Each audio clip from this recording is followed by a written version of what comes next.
decided to spend more time, though, working on helping people with prevention. Because after all those years of seeing people hurt, having heart attacks, and getting sick from bad lifestyles, basically, I decided that my time would be better spent in trying to prevent those things instead of treating them. So instead of being the ambulance at the bottom of the cliff, I'd rather be the educator at the top of it. That's the American Medical Association, the American Psychological Association, and the National Institutes of Health. These are like three of the big public health powers. They have actually recognized hypnosis as a valuable tool since like the 1950s. Really, you need to ask yourself why. If they've recognized it officially as valuable since the 1950s, then how come it took them all these years to start doing it? I'll get into that later. Ponder the thought as to why we haven't had it for so many years. 15% of medical interventions, I'm reading directly from this is the editor of the British Medical Journal, 15% of medical interventions are supported by solid scientific evidence. 15%.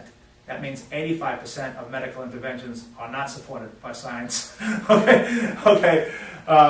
And listen to this. Now, this is the killer. 1% of articles in medical journals are scientifically sound. 1%. And we run to these guys for everything. It means they don't understand how we learn. Page 56. Concerning thinking, understanding, and knowing, we still don't fully understand how the brain performs these functions either. Page 60, concerning dyslexia, the cause is unknown. Page 62, despite many attempts to define intelligence, its exact description remains elusive. I mean, this just goes on and on. Page 62 again, concerning hyperintelligence in children, how these gifts develop and their location in specific brain areas is unknown.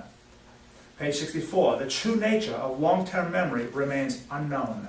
And on and on and on it goes. Concerning sleepwalking, what we know, we don't know what causes it. How hypnosis works, quote, page 81, we do not know much about the way hypnosis works. Basically, I'm trying to point out here, I put there's pages and pages of it. They don't know a whole lot, especially when it comes to neurology and how the brain works. And yet, brain surgeons make a fortune. I mean, these guys get paid like rock stars. These doctors, mind you, that know so little, claim the right to ownership or to control who can use hypnosis. And they make, to me, that's as preposterous as them saying that they own wound healing or that they own sleep, because it's an inbuilt gift. But yet that is the law here in Florida. The doctors have lobbied in advance in Tallahassee. They've lobbied in advance for laws that regulate who can do this, who can hypnotize another person. Of course, always under the guise of protecting public safety from, crackpot hypnotists. Well, I guess there might be some need for that, I guess. But I can tell you what, it really does put a chokehold on what I can do to help people. I have a hard time. I mean, everybody who comes in my clinic has to first give me a doctor's note. I can't hypnotize anybody for weight loss because the AMA has declared weight loss as a disease now. Obesity is now, according to the AMA, just this June, they put out a policy statement. They're considering overweight, obesity is a disease. It's not a habit. It's not eating too much. It's not lack of exercise. It's a disease, which therefore means it's a medical issue, which therefore means that I'm not a medical doctor, I'm a paramedic, or if I were a registered nurse, or another kind of health professional other than a doctor, I could be sent to jail in Florida for a mandatory minimum of 1 year in a state prison. I just want to also point out that doctors didn't give us all the good things about healing. They didn't give us wound healing. They didn't give us meditation. They didn't give us yoga. They haven't given us acupuncture, herbs, vitamins, homeopathic medicine, Tai Chi, or chiropractic. Those things did not come from doctors. So what exactly did doctors give us? Well, they did give us surgery and drugs, and that has helped a lot of people, saved a lot of lives. But at the same time, we have to be honest about it and say, truthfully, our medical system in this country kills more people than war. That's a verifiable fact. That's using the American Academy of Sciences, using their statistics. When you calculate how many people die because they don't get to a trauma center in time, or when you calculate how many people die because they got overdosed by their doctor by mistake, or they accidentally left an instrument in their body cavity when they were doing surgery on them, or they accidentally amputated the wrong leg off, or they had a drug interaction with 2 or 3 or 4 or 5 or 10 different drugs that they're taking. When you add it all up, our medical system is proven, using the government's numbers, not mine, using their numbers. It's proven to kill more people than war. And then they shackle people like me from helping people to quit smoking. So figure. So what did doctors give us besides the surgery, and the drugs?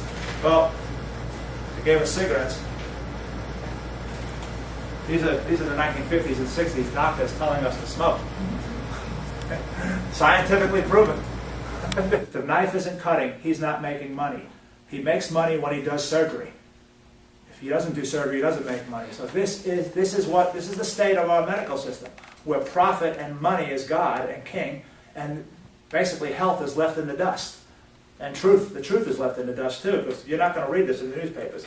And I'll tell you why, because the drug manufacturers that manufacture the drugs and the surgery and do all this stuff, they're the ones taking out gigantic ads in the USA Today and Time magazine. This came out of a psychology textbook.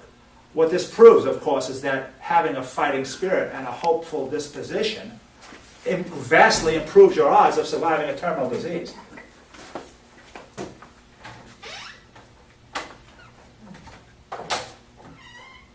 Again, why are you not told this? Why are you not told that your attitude and your belief can save your life?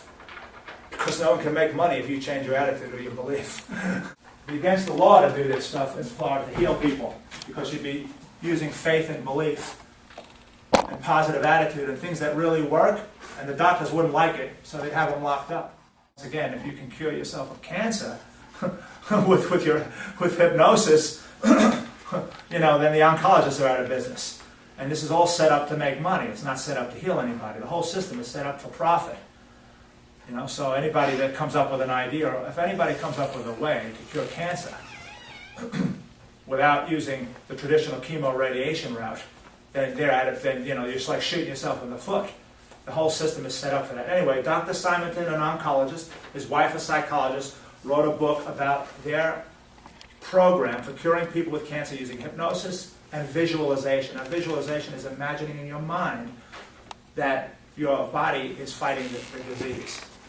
And they got astonishing results. They detected that people, for example, that if you put a subject on a bed and put a thermometer in between their toes, and then told them to close their eyes and imagine that there's a fireplace raging in front of their toes, and imagine them to tell them to quietly relax and vividly hear the sounds of the crackling fire and smell the smoke and really get into this vivid imagining scenario where there's a fire only a few inches from your feet, that the actual temperature would rise in between their toes.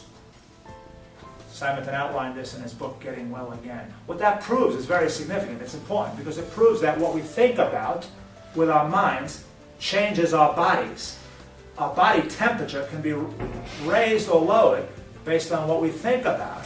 So my point, of course, is that what we think about is powerful stuff. So this is all in the medical books. It's out there. It's in the medical texts. It's in the psychology books. You don't hear a lot about it. And most doctors don't know about this stuff because they don't teach this in medical school. What they teach in medical school is drugs, drugs, and more drugs. That's what makes money. The medical schools were built by the drug companies. They payroll the whole thing.